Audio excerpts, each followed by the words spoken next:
Now look at question number H. Question number H मा हेर्न सकिन्छ sin square alpha minus cos square alpha divided by sin alpha cos square alpha minus cos alpha sin square alpha र हामीले proof गर्नुपर्ने minus cosec alpha plus sec alpha. So taking LHS यहाँनिर LHS लिने sin square alpha minus cos square alpha divided by sin alpha cos square alpha minus cos alpha sin square alpha.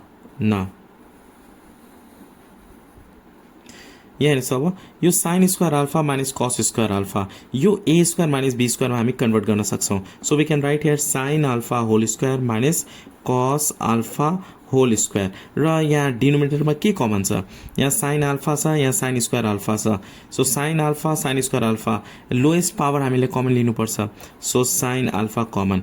Similarly cos square alpha र यहाँ cos alpha छ भने cos alpha के हुन्छ? Common. What is remaining? sin alpha common आएको छ. cos square alpha दुईटा cos alpha छ. cos square छ नि square छ भनेको दुईटा छ. एउटा अलरेडी कमन आइसकेको. So what is remaining here? cos alpha एउटा रिमेनिङ हुन्छ. माइनस को माइनस यो cos alpha already common. sin square alpha मा एउटा sin यहाँ छ भने sin alpha remaining.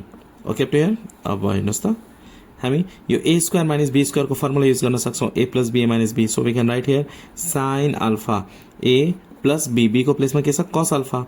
a plus b and a minus b. a को प्लेसमा sin alpha minus cos alpha. a plus b a minus b. Similarly यहाँनिर sin alpha cos alpha. अब हेर्नुस् त यहाँनिर एउटा ट्रिक हामीले यहाँ अगाडि के चाहिएको छ? माइनस चाहिएको छ, नेगेटिभ चाहिएको छ, हो कि हैन? नेगेटिभ चाहिएको छ. त्यही भएर हामीले यहाँ नेगेटिभ ल्याउन के गर्नुपर्ने हुन्छ? यो दुईटा इन्टरचेन्ज गर्ने. कि यो इन्टरचेन्ज गर्नुपर्ने हुन्छ कि यो इन्टरचेन्ज कि न्युमिनेटरमा इन्टरचेन्ज गर्ने कि डिनोमिनेटरमा इन्टरचेन्ज गर्ने. किन चेन्ज गर्ने हो? We have to cancel also. जस्तो कि यो दुईटा मैले इन्टरचेन्ज गरेँ भनेको माइनस कमन लिएको छु. माइनस कमन लियो भने यहाँ के हुन्छ? माइनस हुन्छ र यो दुईटा इन्टरचेन्ज हुन्छ. We can write sin alpha minus cos alpha. किन? अब माइनसले मल्टिप्लाई गर्दा फेरि तपाईँ यही आउँछ.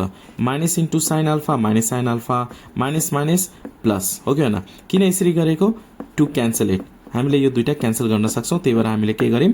माइनस कमन लियौं. अब यो र यो टर्म हामी के गर्न सक्छौं?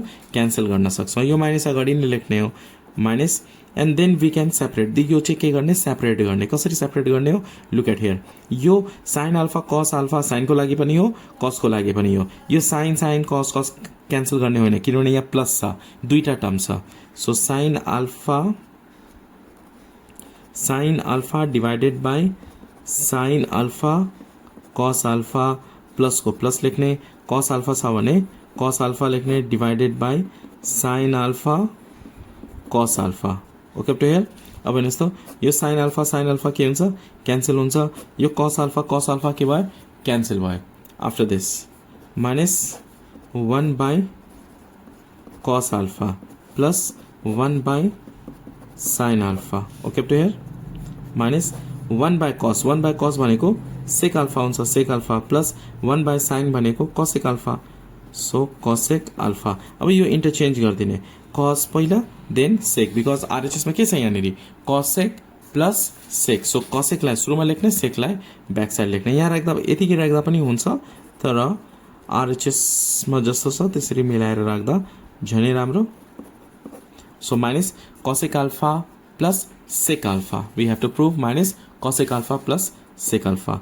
RHS proved. Hope you understand this question number H.